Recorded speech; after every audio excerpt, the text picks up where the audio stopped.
এবং আমরা কেএমডি এর কাছ থেকে আমরা কোটি কোটি টাকা দিয়ে এই সম্পত্তিগুলো আমরা ক্রয় করেছি এবং কিনেছি। এবং কেএমডিএ আমাদেরকে একটা অ্যাসোসিয়েশন তৈরি করতে বলেছিল 2005 সালে।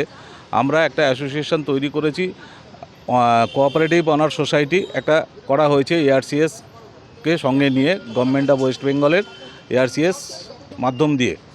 কিন্তু 2011 সালে যখন আর কি এই টিএমসি ক্ষমতা এলো, তারপর এরা আমাদের এই কমিটিটা জোরজবস্তিভাবে এরা দখল করে নিল। দখল করে নিয়ে এরা কমিটির সেক্রেটারি হয়ে গেল, ক্যাশিয়ার হয়ে গেল, প্রেসিডেন্ট হয়ে গেল, হয়ে গিয়ে আমাদের ওপরে জুলুমবাজিটা শুরু করে দিল। এবং অনৈতিকভাবে এরা কোনো এজিএম করলো না, কাউকে ডাকলো না। আমরা যে অরিজিনাল অ্যালোটি, আমাদেরকে কোনো রকম নির্বাচনের সময় কোনো রকম পারমিশন, কোনো রকমভাবে ভোটে অংশগ্রহণ করতে দেওয়া হলো না, কোনো চিঠিচাপাটি দেওয়া হলো না। ওরা এইটা অনৈতিকভাবে একটা নির্বাচন করলো, করে আর আমাদের টাওয়ার ব্লকের থেকে যারা যারা অংশগ্রহণ করার যেসব মেম্বার, অরিজিনাল মেম্বার, তাদেরকে কিছু বললো না এবং কোনো রকম আমাদের সঙ্গে সহযোগিতা করলো না। যার ফলে এরা জোরজবস্তি করে 2011 সাল থেকে এই কমিটিটা চালাচ্ছে। এবং এই কমিটি চালাতে গিয়ে দেখা গেল যে কোনো রকম কোনো অডিট, কোনো এজিএম কিছুই এরা করেনি এবং কোটি কোটি টাকা নয়ছয় হয়েছে। তার মধ্যে দিয়ে যখন আমরা ইলেকট্রিক বিল জমা দিতে পারছি না, সিএসসি আমাদের ইলেকট্রিক বিল কেটে দিতে আসছে, তখন আমরা যখন এসে সব অনাররা ধরলাম, তখন ওদের সেক্রেটারি, ক্যাশিয়ার, আগের যে প্রেসিডেন্ট ছিল, সবাই এরা রেজিগনেশন দিয়ে পালিয়ে গেল। তারপরে কমিটিটা কিভাবে চলবে, আমরা এখন একটা এই মুহূর্তে এআরসিএসের সঙ্গে কথাবার্তা বলে একটা অ্যাডহক কমিটি করে আমরা আপাতত এটা চালাচ্ছি। তার মধ্যে ওরা একটা মন্দির কমিটি করে যে একটা মন্দির তৈরি করেছে, যে মন্দিরটা তৈরি করার ওদের কোনো পাওয়ার নেই, ওদের কোনো অধিকার নেই। এই মন্দিরটা হচ্ছে আমাদের জায়গার মধ্যে, আমাদের যে সুপার বিল্ডআপের কেএমডিএ পয়সা নিয়েছে সেই জায়গার মধ্যে ওরা মাত্র 40 স্কোয়ার ফিট জায়গা, এবং সেটা হচ্ছে গভর্নমেন্ট রিহ্যাবিলিটেশন ওদেরকে দিয়েছে। যারা গড়িয়াহাট বুলেভার্ডের ওখানে হকার ছিল, তারাই সব ওখানে রিহ্যাবিলিটেশন পেয়েছে। কিন্তু ওদের যারা যারা অরিজিনাল রিহ্যাবিলিটেশন পেয়েছে তাদের মধ্যে প্রায় 222 জনের মতন নেই এখানে। এবং এই যারা এসে আন্দোলন করছে বা যারা এই টাকা পয়সা নয়ছয় করেছে, তারা হচ্ছে সব ডুপ্লিকেট অ্যালোটি, মানে এদের কোনো কেএমডি এর কাছ থেকে কোনো ছাড়পত্র এদের নেই। এবং এরা এই অত্যাচারটা দীর্ঘদিন ধরে চালিয়ে এসেছে। এখন যখন স্বার্থে ঘা পড়েছে, তখন এরা আমাদের ওপরে ফিজিক্যালি এবং মেন্টালি টর্চার করছে এবং আমাদের প্রেসিডেন্টকে মারধর করেছে, তার পরিবারকে মারধর করেছে, আমাদের সিকিউরিটি গার্ড, আমাদের অফিস বেয়ারা, তাদেরকে মারধর করেছে, আমাদের অফিস ভাঙচুর করেছে। এই সমস্ত কিছু এরা চালাচ্ছে এবং আমরা যার ফলে এখন ভীত সন্ত্রস্ত।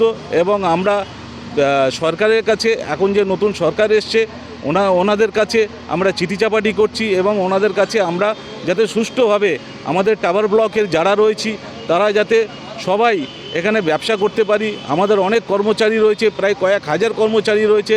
এখানে সেন্ট্রাল পলিউশন আছে, এখানে বেনফেড আছে, এখানে এনআইপিএম আছে, বিড়লার মতন কোম্পানি এরা ওদের মারধর করেছে, তারা উঠে চলে গেছে। প্রচুর কোম্পানি, তারা আমাদের কাছে চিঠি আছে, এরা তাদেরকে মারধর করে এখান থেকে তাড়িয়ে দিয়েছে।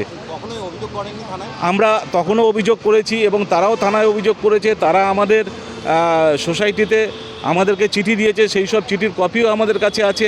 আমরা প্রয়োজন হলে সেইগুলোও দেখাতে পারি।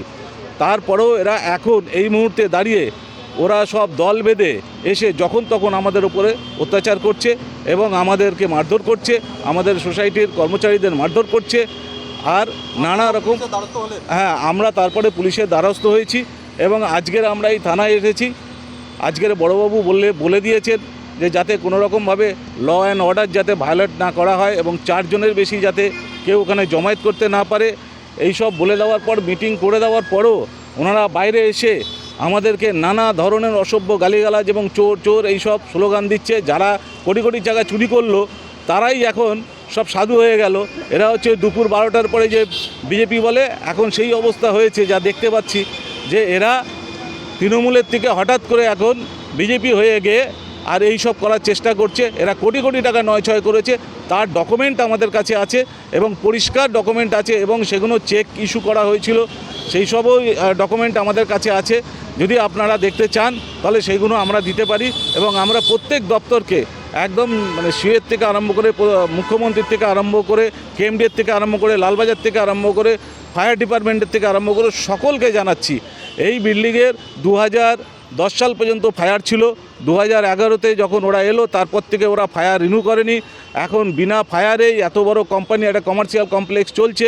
আমরা ফায়ারকে চিঠি দিয়ে জানাচ্ছি এবং সবাইকে জানিয়েছি যে আপনারা এসে বিল্ডিংটা বন্ধ করে দিয়ে যান। বাই চান্স যদি কোনো ঘটনা ঘটে তাহলে আমাদের উপরে বর্তে যাবে, সেইটা যাতে আমাদের না বর্তায় আমরা বারবার বলছি। আমরা ফায়ার ডিপার্টমেন্টকেও বলেছি যে আপনারা আসুন, এসে বিল্ডিংয়ে তালা মেরে দিয়ে যান।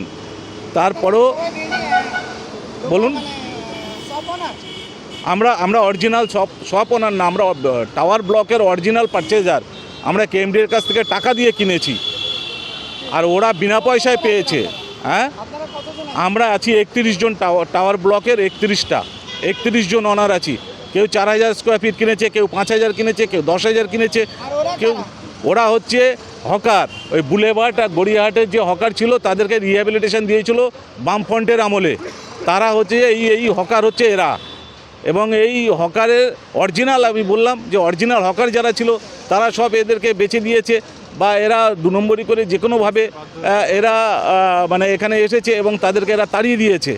এবং কেএমডির কাছ থেকে কোনো ছাড়পত্র এদের নেই। 222 জন যে এখন এখানে এই মাস্তানি করছে, এদের কেএমডির কাছ থেকে কোনো ছাড়পত্র নেই যে এরা কেএমডি এদেরকে এখানে দিয়েছে।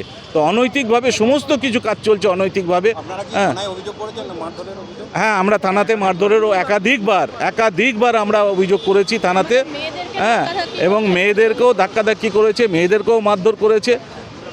এই রকম একটা পরিস্থিতি। এখানে কোনো অবৈধ ক্যান্টিন চালানো হচ্ছে না।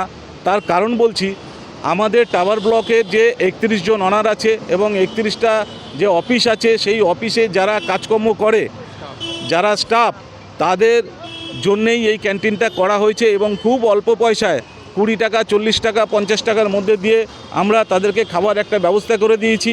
হ্যাঁ, তো সেইটাকেই ওরা বলছে এটা অনৈতিক। এটা কোনো অনৈতিক নয়, এটা আমাদের সমস্ত যারা টাওয়ার ব্লকের অনার আছে তাদের থেকে পারমিশন নিয়েই আমরা এটা করেছি। আগামী দিনে এটা চলবে। এটা আগামী দিনে চলবে, কেননা এটা সকলের স্বার্থে এবং যারা কাজকর্ম করছে কর্মচারীদের স্বার্থে আমরা এটা করেছি। আমরা এটা দিয়ে পিছুপা হব না।